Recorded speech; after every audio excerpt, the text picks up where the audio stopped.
नमस्कार दोस्तों, Sharma dairy farm और मैं आपका भाई अनिल शर्मा फिर से आप लोगों की सेवा में एक वीडियो का प्रयास। दोस्तों, सभी पशुपालक भाई इस वीडियो को ध्यान से सुने, क्योंकि आपने सुना भी होगा बहुत सारे साथी पशुपालक का व्यवसाय करते हैं और लॉस में इतने आ जाते हैं कि ज़मीन तक बेचनी पड़ जाती है। तो ऐसा क्यों होता है? सही मायने में प्रॉफिट का व्यवसाय है ये, और उसके बावजूद भी हमारे पशुपालक भाई को जमीन बेचने तक की नौबत आ जाती है। तो कहीं ना कहीं देखो, समझना पड़ेगा कि हम गलती कहाँ करते हैं।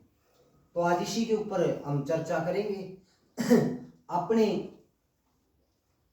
पशुधन का ज़्यादा से ज़्यादा ख्याल रखें, केयर करें और दिल से इस व्यवसाय को करें। चाहे आप छोटे लेवल पे करते हो या बड़े लेवल पे करते हो, जरूरी नहीं है कि हमारे पास अरेंजमेंट नहीं है 10-20 पशु इकट्ठे खरीदने की। तो हम 2-4 पशुओं से भी इस व्यवसाय को शुरू कर सकते हैं और बहुत जल्दी ग्रोथ करता है। लेकिन दोस्तों, जब करेगा जब हम इसको सच्ची श्रद्धा और सच्ची लगन से करेंगे। तो मैं आपको बताना चाहता हूँ कि क्यों लॉस में आते हैं। तो जो भी हमारे पशुपालक भाई हैं, पशुओं का व्यवसाय करते हैं और दूध बेचते हैं, और उसके बावजूद वो क्या करते हैं कि जैसे ही पशुधन हमारा जो है बाखड़ा होता है, थोड़ा दूध देना शुरू कर देता है, दूध कम कर देता है, उस टाइम क्या होता है कि उसको कम दामों में सेल कर देते हैं, बेच देते हैं। और उनकी भावना बन जाती है कि भाई हम 2 को बेच देंगे और 1 लेके आ जाएंगे, ज़्यादा दूध हो जाएगा। लेकिन यहाँ पे आपने थोड़ा सा समझने की ज़रूरत है कि आप फॉर एग्जाम्पल 20 पशुधन से आपने व्यवसाय को शुरू किया, थोड़ी देर बाद में वो बाखड़े हो गए, आपने 2-2 बेच के 1 ले लिया, यानी 20 से 10 पा आ गए, 10 से 5 पा आ जाओगे, 5 से 3 पा आ जाओगे, 3 से 1 पा आ जाओगे, तो आपका व्यवसाय खत्म होगा। और दोस्तों, कभी भी व्यवसाय की तरफ ध्यान दो, व्यवसाय को खत्म मत होने दो, कभी भी आप लॉस में नहीं आएंगे। तो इसलिए आप चाहे 2 पशुओं से शुरू करो, चाहे 5 पशुओं से शुरू करो, आप पशुधन को ऐसी अवस्था में ना बेचें जहां पे लॉस दे, क्योंकि बहुत कम चांस होते हैं। देखो, 1-2% की बात अलग, अभी पशु खराब हो जाता है तो हमें बेचना पड़ जाता है, वो मजबूरी है। लेकिन दूध के कारण पशु को ना बेचें।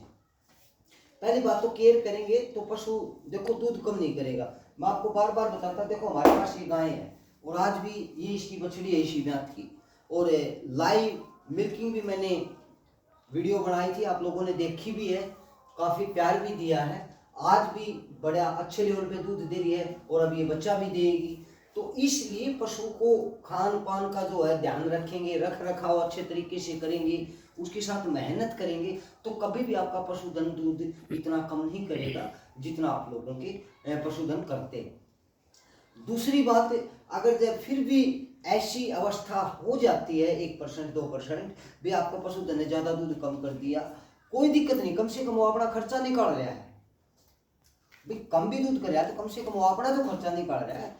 जब वो 5 महीने 4 महीने बाद में बच्चा देगा, उस टाइम दे दो उसको, आपको पता लगेगा भाई ये दूध कम देता है, ये हमारे लायक नहीं है। लेकिन ब्याज पर अगर देंगे, ताज़ा जब बच्चा देगा, ताज़ा ब्याज जो पशु होता है, उस टाइम वो है ना लॉस नहीं करेगा, कुछ ना कुछ आपको प्रॉफिट दे के जाएगा। उस टाइम उसको दे दो, चेंज कर लो। बाकी जो आपका अच्छा पशु है, जो अच्छा दूध दे रहा है, लंबे समय तक दूध दे रहा है, उस पशु को आप कभी भी मत बेचो। अगर जब आपने दूध बेचकर इनकम करनी है तो उस पशु को हमेशा रखो आप, भले ही आपको 10-20 हज़ार रुपये का प्रॉफिट मिल रहा हो बेचने में, लेकिन मत बेचिए, क्योंकि आपको डेली इनकम दे रहा हो पशु। और एक दिन इनकम आप चाहे ज़्यादा ले ले, लेकिन डेली इनकम आएगी, वो हमेशा आगे जाएगी।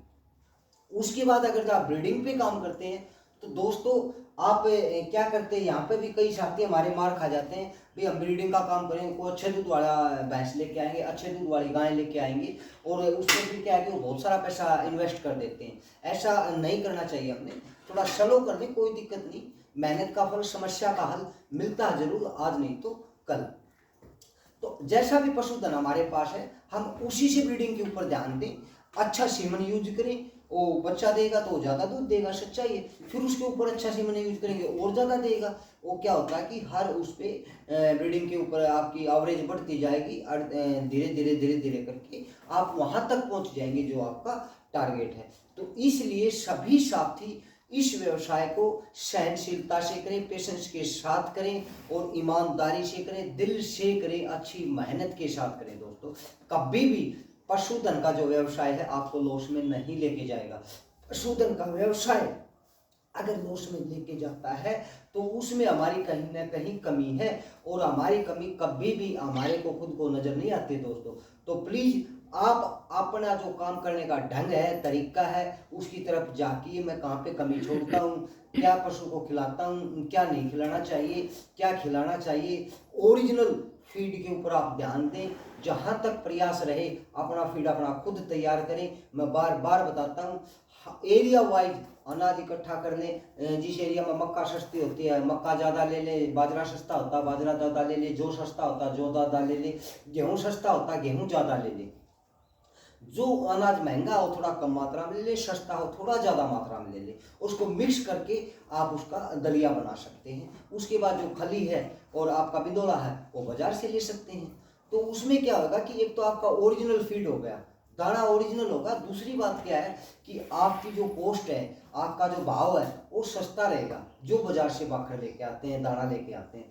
तो इसलिए इस चीज़ के ऊपर भी विशेष ध्यान दें। उससे आपका पशु हेल्थी भी रहेगा, निरोगा भी रहेगा, बीमारियों से पीड़ित नहीं होएगा, बीमारियों से बचाव करेगा। क्योंकि शरीर के अंदर पशु को जान होएगी, हर अनाज उसके अंदर जाएगा।